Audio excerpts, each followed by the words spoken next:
शुरुआत करते हैं उत्तर मध्य प्रदेश की। आने वाले लोकसभा चुनाव में दलित वोटर किसके दल में जाएगा, इसको लेकर अभी से खींचतान शुरू हो गई है। एमएलसी उपचुनाव में सपा ने दलित और पिछड़ा दांव खेला था, लेकिन जिन दो उम्मीदवारों को सपा ने मैदान में उतारा, उनकी बुरी तरह से हार हो गई। मायावती ने ट्वीट करते हुए ऐसे दलित और पिछड़ों को सपा जैसी पार्टी से दूर रहने की नसीहत दी। मायावती ने आरोप लगाया है कि उनका हार जाना तय था, सपा ने उन्हें बलि का बकरा बना दिया, सपा ने उनके साथ षड्यंत्र कर दिया।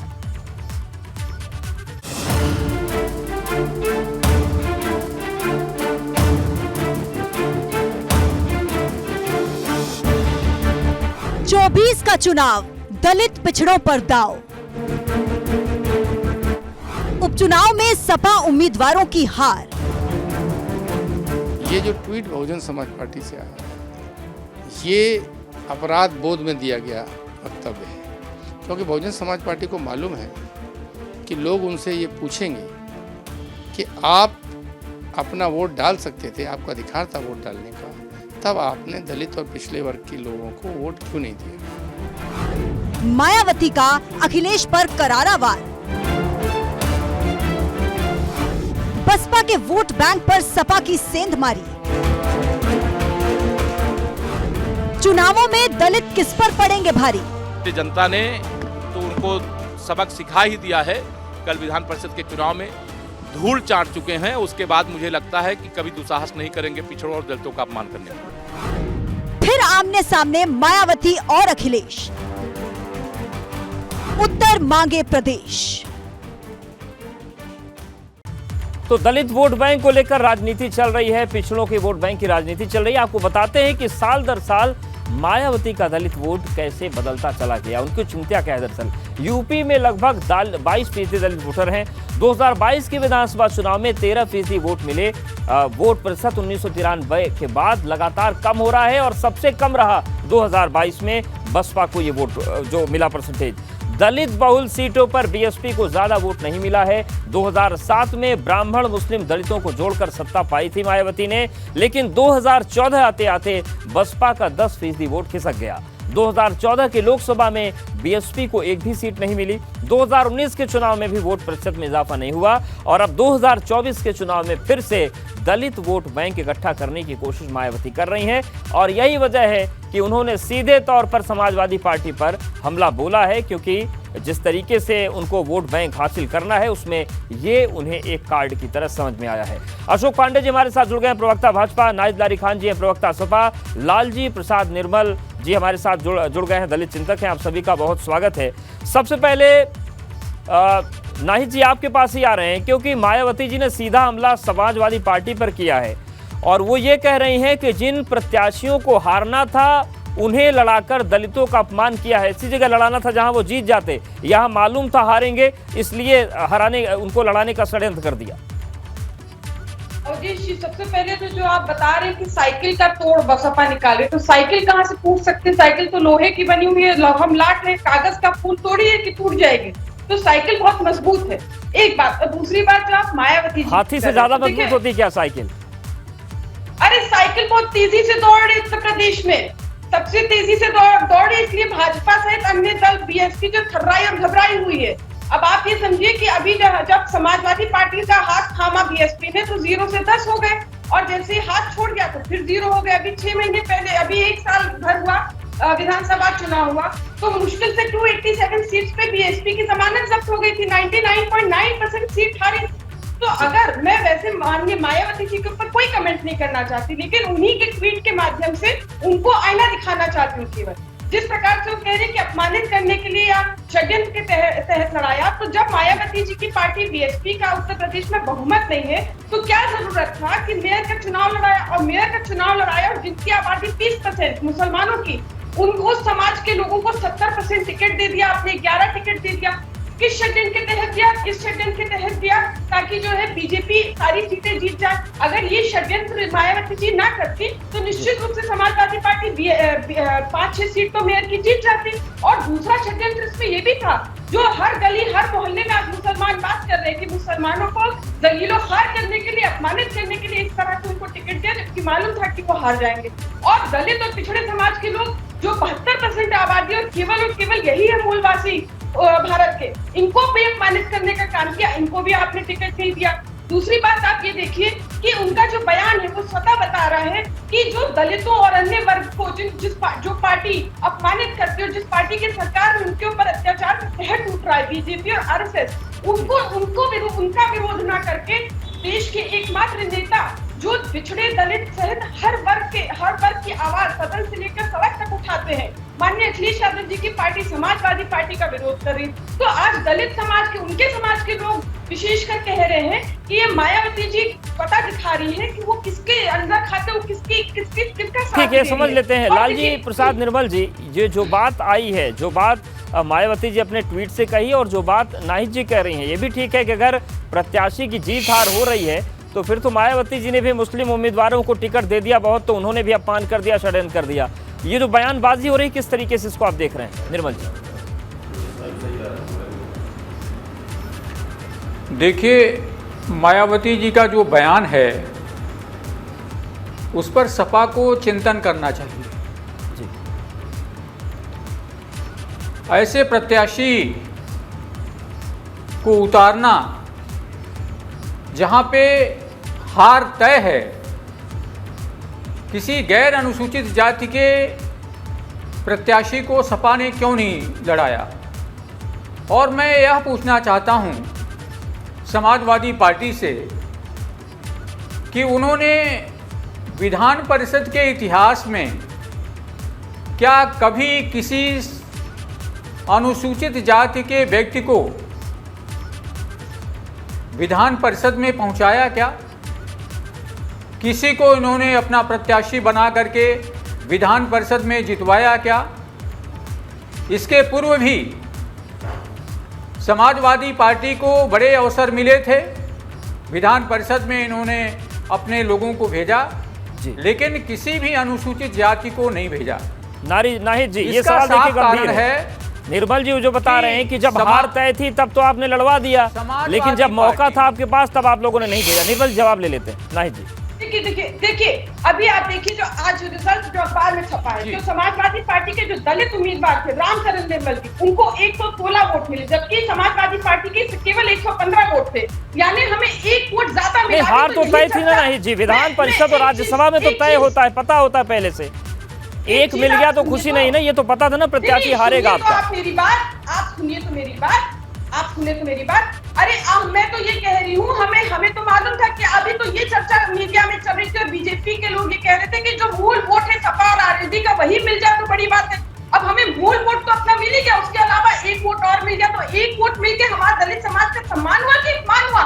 जहाँ आज 1 वोट पड़ा वहीं कल 100 वोट पड़ेगा और ऐसे ऐसे बढ़ता चला जाएगा। और जो दूसरी बात आप कर रहे हैं बहुमत, अल्पमत और क्या क्या बातें बीएसपी कर रही है, तो 1994 की बताइए। 1994 में गठबंधन की सरकार थी, माननीय नेताजी मुख्यमंत्री थे और पहली बार बीएसपी को मौका मिला सरकार में आने का।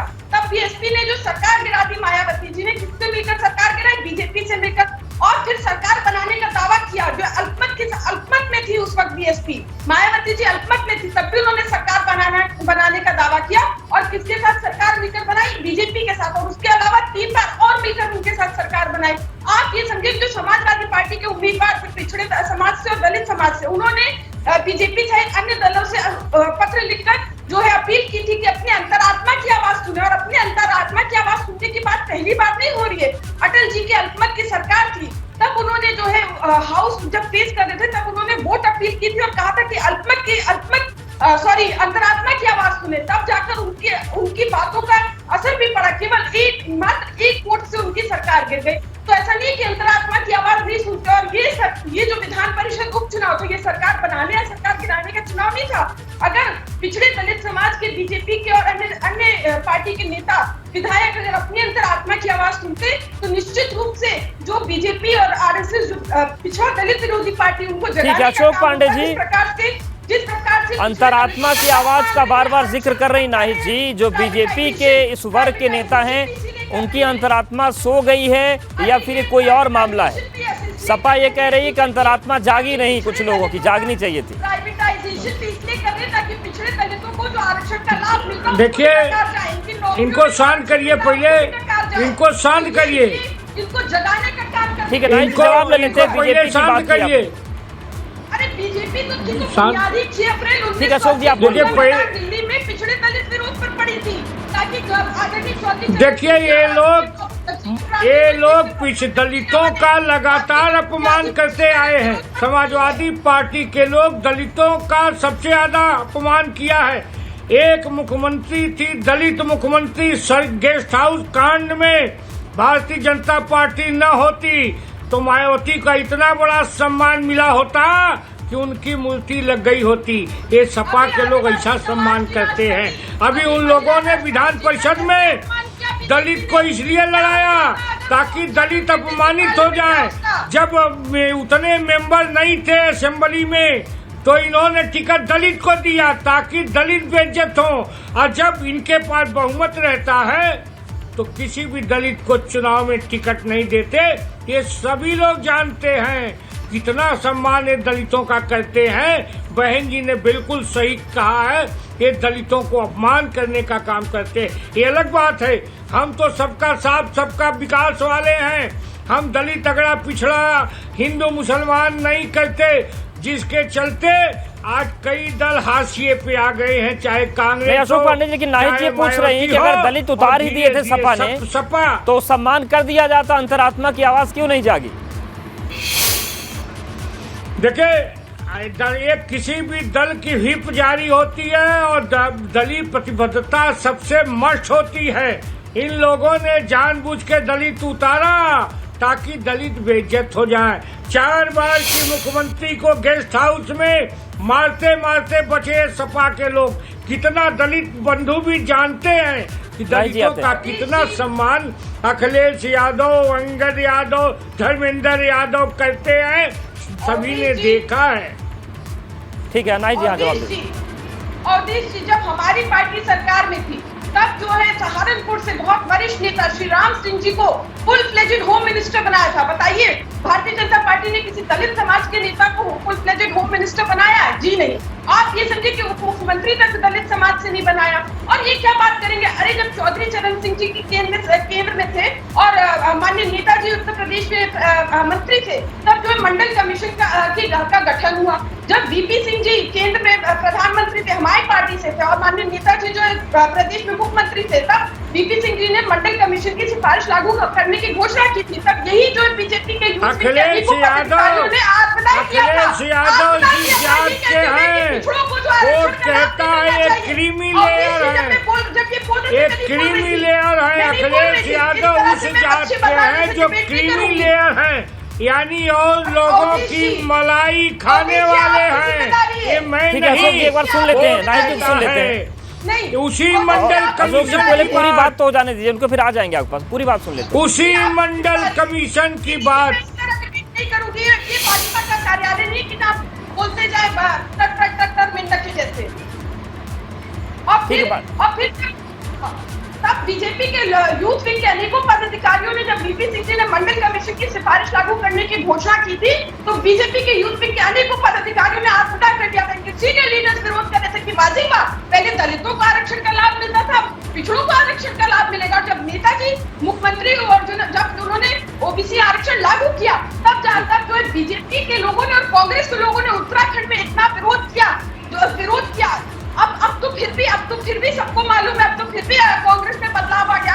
आज कांग्रेस जातिगत जनगणना की बात कर रही, लेकिन बीजेपी जातिगत जनगणना की बात नहीं कर रही। समाजवादी पार्टी को शुरू दिन से कह रही है जातिगत जनगणना करानी चाहिए, जितनी संख्या। लेकिन इतने प्रतिबद्ध थे तो फिर इस सवाल का जवाब आप लोग क्यों नहीं दे रहे हैं नाहिद जी, कि फिर दलित कैंडिडेट को तब क्यों उतारा जब उनकी हार तय थी? यही बात तो निर्मल जी पूछ रहे थे। निर्मल जी, ये नीति और नियत में फर्क है क्या बहुत ज्यादा?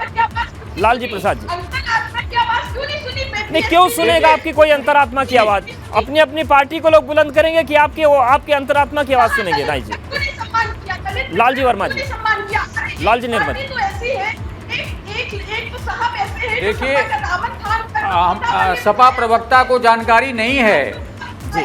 सपा प्रवक्ता कृपया यह बताएं कि विधान परिषद में कभी भी, आज से पहले विधान परिषद में समाजवादी पार्टी ने किसी अनुसूचित जाति के व्यक्ति को क्या विधान परिषद में भेजने का काम किया है? कृपया एक या दो नाम बता दें।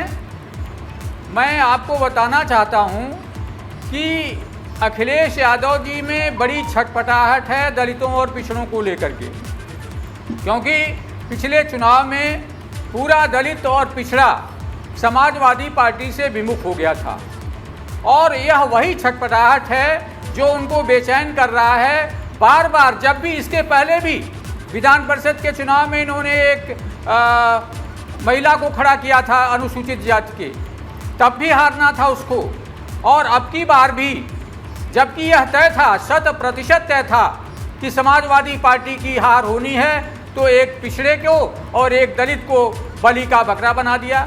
समाजवादी पार्टी, मैं स्पष्ट रूप से कहना चाहता हूं, भारत की राजनीति का सबसे बड़ा दलित विरोधी चेहरा है। समाजवादी पार्टी यह वह पार्टी है जिन्होंने दलितों के आरक्षण का बिल पार्लियामेंट में फाड़ दिया था।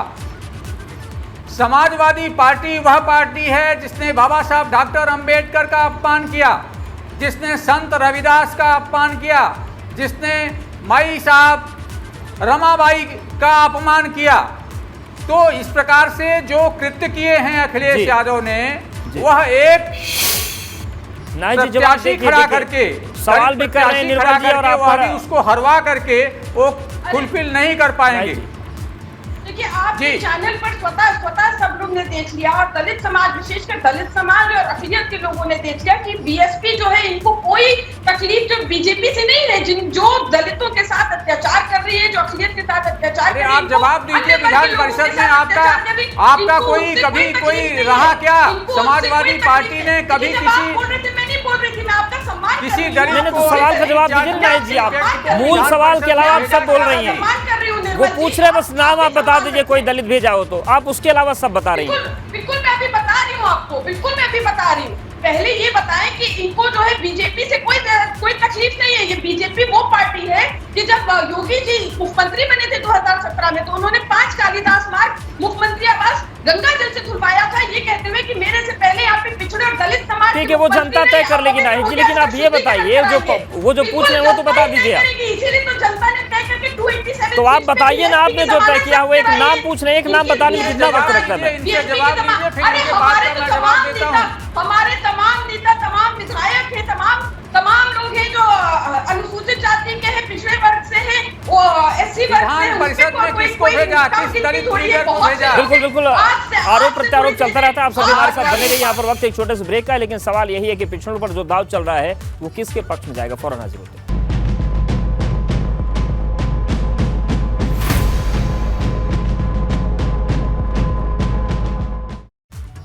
तो देखिए, दलित और पिछड़ों को जोड़ने के लिए शहमात का खेल जारी। अशोक पांडे जी, बताइए कि इस फेहरिस्त में आप लोग कहां हैं, क्योंकि जो ये साबित कर पाएगा कि हमने बेहतर प्रतिनिधित्व दिया है, उसी के साथ ये वर्ग जाएगा निश्चित तौर से। जिसका भला होगा उसके अपना भला सोचेगा। आप कहां हैं इस फेहरिस्त में? देखिए, पहली बात यह है कि हमने सरकार बनी, हमने अगड़ा पिछड़ा हिंदू मुसलमान नहीं देखा। हमारी जो भी योजनाएं आई, अगड़े के लिए भी आई, पिछड़े के लिए आई, जिसके चलते दलित भाई हमारे तरफ आकर्षित हैं, क्योंकि उन्होंने देखा हम जनधन योजना लाए, चाहे शौचालय बनाए, चाहे आयुष्मान योजना लाए, उज्ज्वला योजना लाए, लोगों को हमने दलितों को प्रधानमंत्री आवास दिया, और आज अनाज देने का काम कर रहे हैं। तो हमने हिंदू मुसलमान अगड़ा पिछड़ा नहीं देखा। हमने कहा A to Z हमारा है, हमें जान से प्यारा है, इसलिए लगभग सारे दल हाशिए पे आ गए। अब समाजवादी पार्टी भी हाशिए पे आ रही है, हरा के हार रही है। निर्मल जी, जो बात बीजेपी कह रही है उससे सहमत हैं आप? जी, बीजेपी कह रही है कि हमने अगला पिछड़ा नहीं देखा, सबका विकास किया। मैं आपको बता दूं, भारतीय जनता पार्टी ने जी, अगर आप विधान परिषद की बात करें, तो विधान परिषद में तमाम अनुसूचित जातियों को विधान परिषद में भेजने का काम किया। राज्यसभा में कांता कर्दम जी हैं, ब्रिजलाल जी हैं, और भी ढेर सारे दलित नेता हैं जिनको भारतीय जनता पार्टी ने भेजा। मेरा आज भी, इस समय भी ये सवाल है कि समाजवादी पार्टी के मुखिया इस बात का जवाब देंगे कि क्या उन्होंने कभी राज्यसभा में, एक भी राज्यसभा में कोई है क्या अनुसूचित जाति का जो उन्होंने भेजा हो? विधान परिषद में अभी तक जवाब मिला नहीं है। आखिरी 20 सेकंड है, आप इसमें अब चाहें तो जवाब दे दें, चाहे गोलमोल कर दें आप। और निर्मल जी जो है बीएसपी के प्रवक्ता नहीं है, बीजेपी की बी टीम है, आप बीजेपी के दो प्रवक्ता फिर आप उनका प्रोफाइल बताने लगे, वो एक नाम पूछ रहे हैं, है क्या कोई? ना जवाब दीजिए, यक्ष प्रश्न है, जवाब दीजिए। समाजवादी पार्टी के सीनियर लीडर और सबसे बड़े सीनियर विधायक अवधेश प्रसाद जी उनके वहाँ बैठे रहते थे। हाउस की अगर बात करें, हाउस में माननीय अखिलेश यादव जी के बराबर में अवधेश प्रसाद जी, माननीय अवधेश प्रसाद जी बैठते, उनको पूरा सम्मान दिया जाता है, उनको बोलने का पूरा अवसर दिया जाता है। वहीं उसी हाउस में योगी जी बैठते, क्या योगी जी के पास कोई दलित विधान परिषद की बात करिए, विधान परिषद नहीं बैठ सकते दलित विधायक, क्यों? क्योंकि योगी जी ने विधानसभा में विधान परिषद की बात हो रही है। दलित और पिछड़े समाज के मुख्यमंत्री रहते थे, अब पवित्र हो गया। और ये देखिए बाबा जी हमारे दिलों में बस गए। बाबा साहब, हम समाजवादियों को कुछ प्रूव करने की जरूरत नहीं है। आप जब हमारे घर आए तो हम देखें कि हमारे दिलों में बसते। ठीक है, बिल्कुल सभी के अपने अपने दावे हैं और जो समाज है वो ये तय करेगा कि उनके लिए बेहतर कौन है, लेकिन राजनीति जबरदस्त तरीके से शुरू हो गई। आप सभी का बहुत शुक्रिया हमारे साथ जुड़ने के लिए। उत्तर मध्य प्रदेश में फिलहाल